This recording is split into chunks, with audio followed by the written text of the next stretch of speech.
Hello, my name is Nick and I'm an Everton fan. Yeah, I know. You don't need to say anything. What I'm going to do today is I'm going to go through the Premier League teams in alphabetical order. I'm going to pick one player that I would like from those teams at Everton, which I know is a bit like shooting fish in a barrel because, let's face it, almost every player in every squad in that league would make an improvement to Everton right now because we are shocking. So I'm just going to come up with the first player I can think of, and for the first reason I can think of. It's not going to be who's the best player at each team, it's just going to be who I would like to see, and there may be different reasons for it. So we'll start off at Arsenal. Obviously doing really well, flying high in the league. There's quite a few players that I would love to see at Everton. Bukayo Saka, I seen him make his debut when he was 17, was he? This little baby-faced little boy came on and was playing with the freedom of a kid. Not much has changed. I mean, 4 or 5 years later, he still looks young, still baby-faced, still playing with that same sort of innocence and swagger, but has turned into a really, really top-class player. Martin Odegaard, heralded as a wonder kid when he was about 15 or 16, and then got sent all around Europe on loan, and I thought that was it. He's been overrated. We'll never see what he's potentially capable of. Then he's come to Arsenal and seems to have found a home and has matured into a really, really top class player. Does everything simple, does it right, and you can see why they've made him captain. Very good player. But for me, I would bring Emile Smith-Rowe. He's a player that I love watching. I've seen him at Huddersfield. He went there on loan and it toughened him up. And obviously he plays with socks down and black boots. That in itself is enough. Really, really good player, skillful, quick, tenacious. Everything that we're missing, really. So that's it, Arsenal, Emile Smith-Rowe. Aston Villa. Again, a few players that I really like that are there. Emi Buendia, I loved him when he was at Norwich. Skillful, tidy player. Starting to find his feet at Villa a bit now after a tough start. But I think he's a fantastic player. For me, I think Ollie Watkins would have to be the one though. Saw him as a winger at Exeter. So yeah, he's a good player. Quick, weighed in with goals. Hard worker, but I never ever saw him becoming an England international centre forward. But he's done it and fair play to him. So yeah, Ollie Watkins, the amount of work he puts in, he really does work his socks off up front. I love seeing that from a striker. So I'd have Ollie Watkins from Aston Villa. Bournemouth. Tough one. Ben Pearson was there, wasn't he? I know he's gone out on loan, but I loved seeing Ben Pearson at Preston. Really tenacious, got stuck in. So he's a red card walking though, which is possibly why I like him so much, because he really is that into the battle. So can't really have him. I think I'd go with Philip Billing. Again, seen him at Huddersfield. He's got something about him and I can't put my finger on it, but being a 6'6" grok in midfield really helps. Good in the air, and he seems to score every time I watch Bournemouth. So I think if I got a season ticket down there at the Vitality, they'd probably win the league, because he does seem to score every time I watch them. But Bournemouth, yeah, Philip Billing. Up next, Brentford. Now I like Brentford as a club, and I think they've got a great manager. Sort of remind me of what David Moyes was doing with Everton when he first came in. We were struggling after Walter Smith. There was very little money to spend.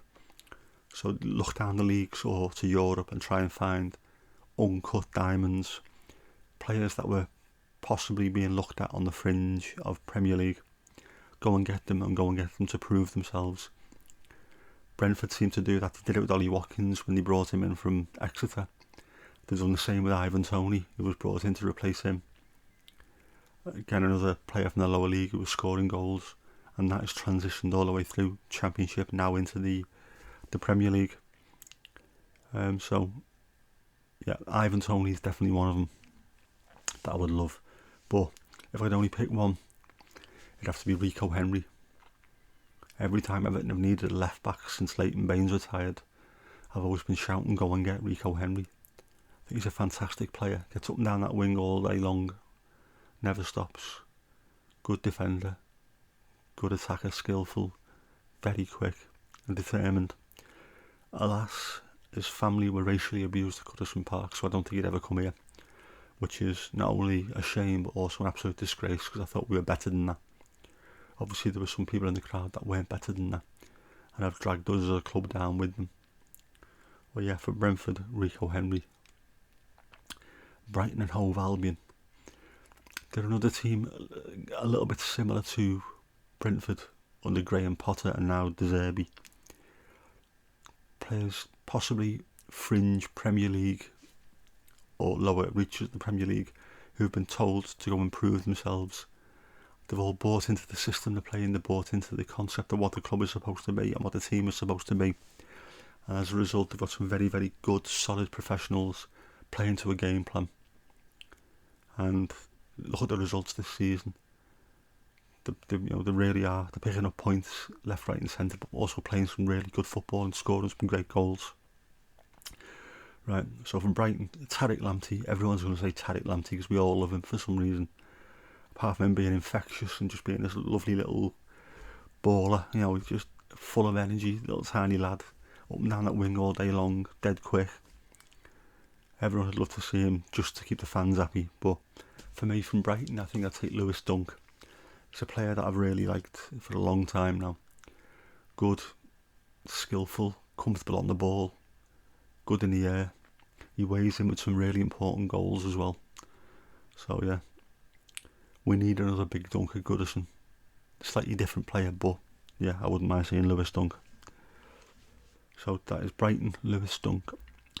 Chelsea are a tough one. They've got some really good players, some very expensive players. They've also got some very expensive players who are not so good players. Reece James, I remember seeing him when he was on loan at Wigan.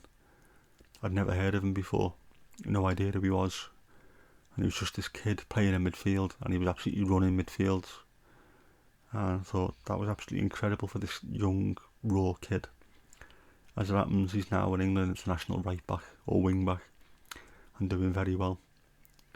N'Golo Kante as well. Obviously everyone loves N'Golo Kante, top class player. Mason Mount, another one who's benefited from going out on loan to Derby, seems to have turned him into a much better player.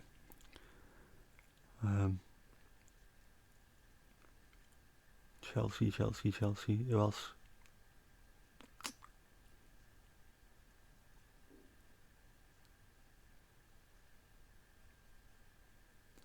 It's going to have to be Conor Gallagher. I was gutted when we didn't get him. It looked like he was on the verge of coming to us, but fell through, or he didn't fancy it. But he's got everything we need, that energy, drive, commitment. Will put his foot in when needed. Will score goals and create goals. He's just an all-round, really, really good player. Someone I love watching. So yeah, Chelsea, Conor Gallagher. Crystal Palace. They've got some really, really good players at Palace. Possibly underachieving considering how good some of these players are. But they are a club that takes a punt on players that other people have been looking at. So I'm thinking of the likes of Abere Eze. Was looked at when he was at QPR. I think probably every Premier League team had scouts there watching him, and nobody went in for him. Palace just got in there and went, yeah, we'll have him. Top class player. And another similar kind of player, one of those street footballers, is Michael Olise. Again, when he was at Reading, must have had scouts from every Premier League team there week in, week out, and nobody took the gamble on him. Palace have gone in and taken him, and he just looks an absolutely incredible player. I love watching him. He's got a great cultured left foot on him. I love the fact that he doesn't celebrate if it's a goal that isn't a winning goal or one to put him in the lead. I like that. For me, so from Palace, I would pick Michael Olise. Fulham. This one's one of the easiest ones for me, and it's Harrison Reed. I just absolutely love his attitude to the game. He never stops running. Something we've missed at Everton for quite a while, until possibly this season, when we've got Amadou Onana and Idrissa Gana Gueye, his legs in midfield. And even Gana Gueye's not the player he was that we sold. But Harrison Reed just never stops. He's skillful, he's You know, he's really good on the ball, comfortable. We'll keep on asking for it. We'll keep trying to drive people forward. So I think he's a fantastic, and also he's ginger. If you're going to have a midfielder, a narky little midfielder, make sure they're ginger and small. So yeah, Fulham, Harrison, Reed. Leeds.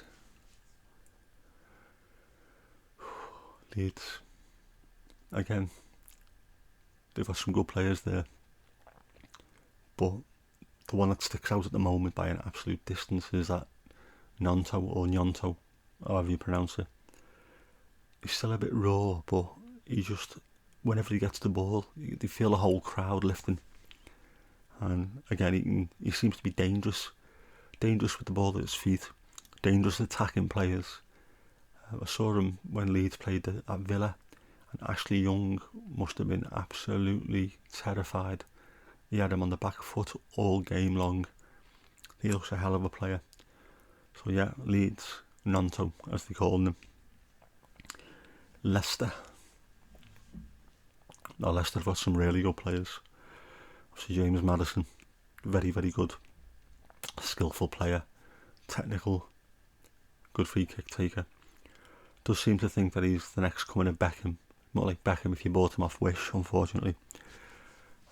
Harvey Barnes, a fantastic player. Again, another player who went out on loan. He went to West Brom, toughened him up slightly, and he went back into that Leicester team, and he's just been a mainstay ever since, really. Scores some good goals, never stops trying, gets stuck in. I like him.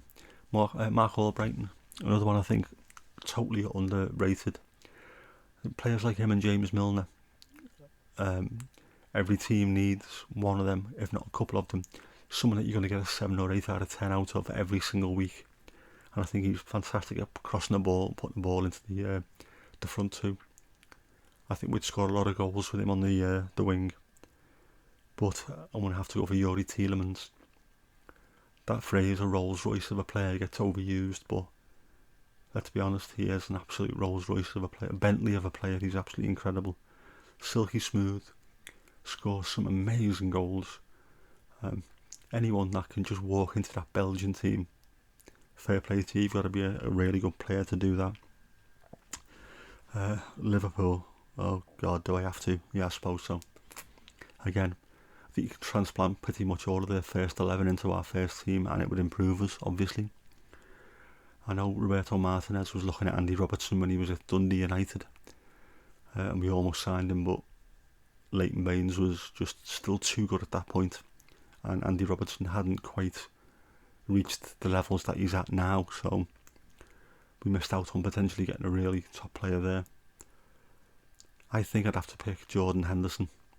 I'm not his biggest fan. I don't think he's fantastic by any stretch of the imagination, but again, like Milner, like Albrighton, he's one of those players, you know what you're going to get out of him week in, week out.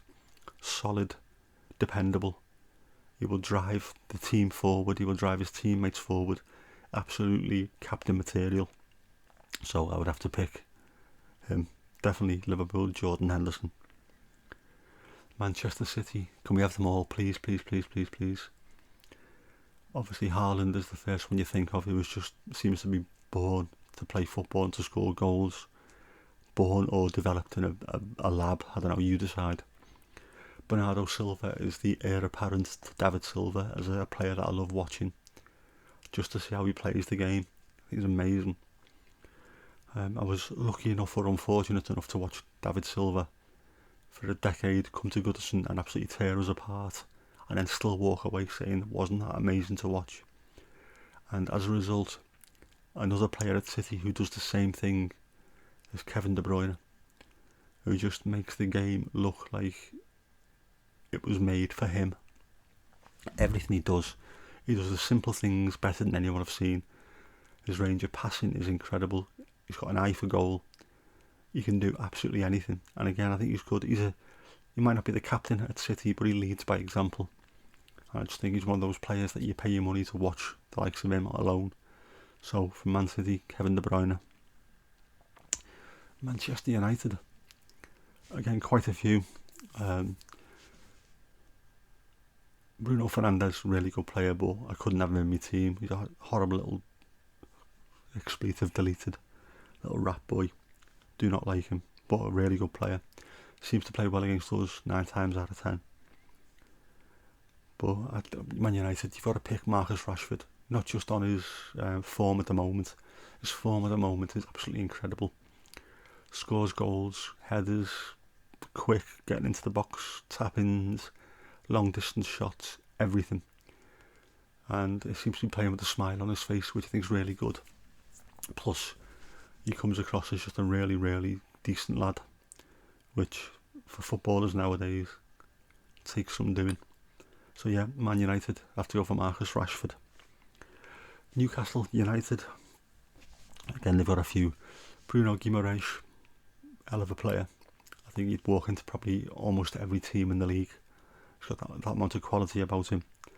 Alan Saint-Maximin, a crowd favourite. You can see why. As soon as he gets the ball, he's going to do something with it. He's going to take someone on, or he's going to fall over. It is absolute box office. Unfortunately, he's got about as much end product as a typical vasectomy patient. So for that reason, I would have to go for Kieran Trippier. Similar to some of the other players I've mentioned, you know what you're going to get out of him week in, week out. Very good captain material, experienced, leads by example. Plus, he's got a really good set-piece delivery, free kick, corners, you name it. So yeah, Newcastle, I have to go for Kieran Trippier. Nottingham Forest. This one's the easiest one out of the lot, I think, and it would have to be Brennan Johnson. Another one I saw, he was on loan at Lincoln, I think it was. Yeah, Lincoln. Played really well. I'd never heard of him. Well, obviously I don't really keep tracks on the youth teams of other clubs that I don't support. But I've seen him at Lincoln. He was with someone else and I can't remember his name. There was 2 of them playing. And he was just turning the back out of every team he played against. Really quick, direct, skillful, can score a goal, never stops. And the thing that I've noticed about him, especially this season, Forrest got off to a really, really poor start.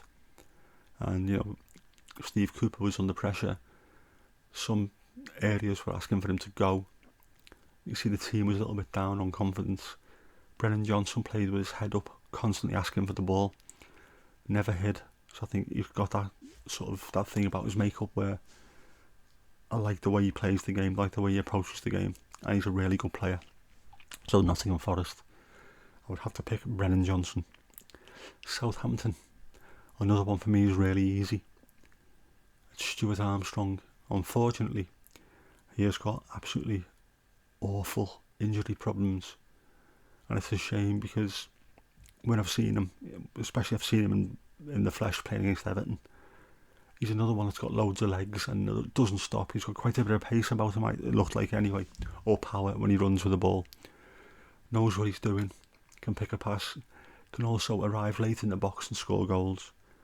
So I'd love to see him at Everton, injury free. And to be honest with you, even if it's not at Everton, I'd like to see him injury free just to get a good run of games because I think he deserves it after the luck that he's had. So yeah, Southampton, Stuart Armstrong. Tottenham Hotspur. It's going to have to be Harry Kane. Just, you can't see past Harry Kane. He is going to be the Premier League's leading goal scorer of all time. Pretty soon, you would have thought. He is an absolute world-class striker, and I will hold my hand up right now, and I'll be happy to say I thought he was going to be a one-season wonder. I genuinely thought so because I didn't see anything at the start of his career to suggest he would go on to be this good. But he worked hard and he improved year on year on year. Even when you got to England class, international class, he didn't stop. He carried on improving and improving. His all-round game is now absolutely incredible to the point where he drops into midfield and looks a better midfielder than most people in the Premier League. But yeah, I mean, he's a world-class striker. But we'll have notable mentions for Kulusevski and Richarlison. Richarlison doesn't look happy there. What's the point on sitting on the bench in a European game when you can be playing week in, week out for Everton? Silly boy. But yeah, Kulusevski, I like him. I think he's a really good player. So from Tottenham Hotspur, rather predictably, Harry Kane. West Ham United. These again are going to be, would look like fairly obvious answers, or in theory. Mikel Antonio, I was gutted when we didn't get him again. I seen him when he was at Nottingham Forest and he was playing on the wing. Just this raw-boned winger who would turn up at the back post and score goals and wouldn't stop playing for 90 minutes.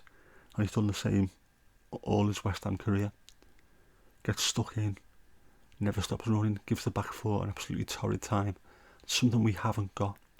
So when we were linked with him and people were moaning, I just couldn't understand why. Declan Rice, another one I wasn't sure about. He reminded me a bit of Jack Rodwell at Everton.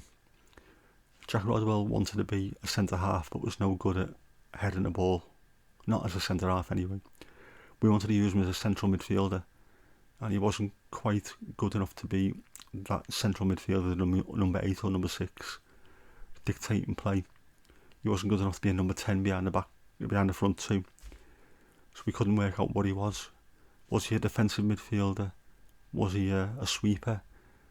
Was he a non-dominant centre-half? You play him alongside a dominant centre-half and let him play. Couldn't work out what he was.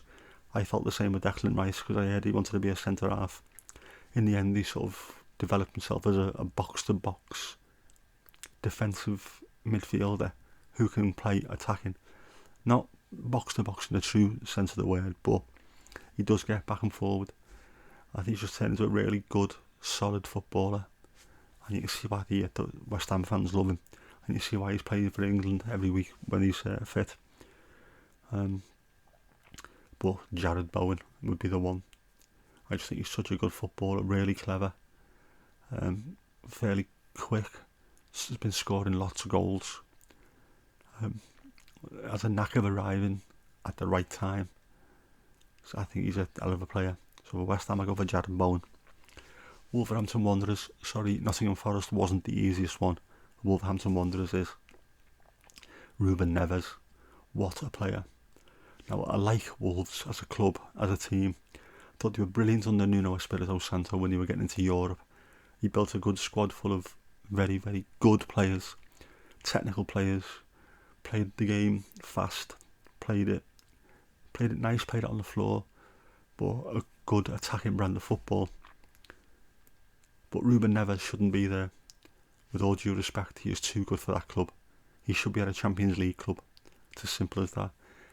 On the other hand, I am happy that he is at Wolves because why shouldn't Wolves have Ruben Neves? Why should just the big teams, why should he be on the bench for Chelsea or someone? Why shouldn't these teams go out and find good players, turn them into absolute diamonds, or in his case, find a diamond and just polish them up even more? So yeah, do you know what? Stay at Wolverhampton Wanderers, stay at Wolves, become a legend. Unless you want to come to Everton, of course, which is the whole point of this. So yeah, Wolverhampton Wanderers, Ruben Neves. Anyway, I enjoyed that, and I probably missed out on loads of players, but those were just the ones that came to my mind, and for those reasons. So I hope you enjoyed that. If you did, consider giving us a like, a comment, and a subscribe. And hopefully I will see you soon. Thank you.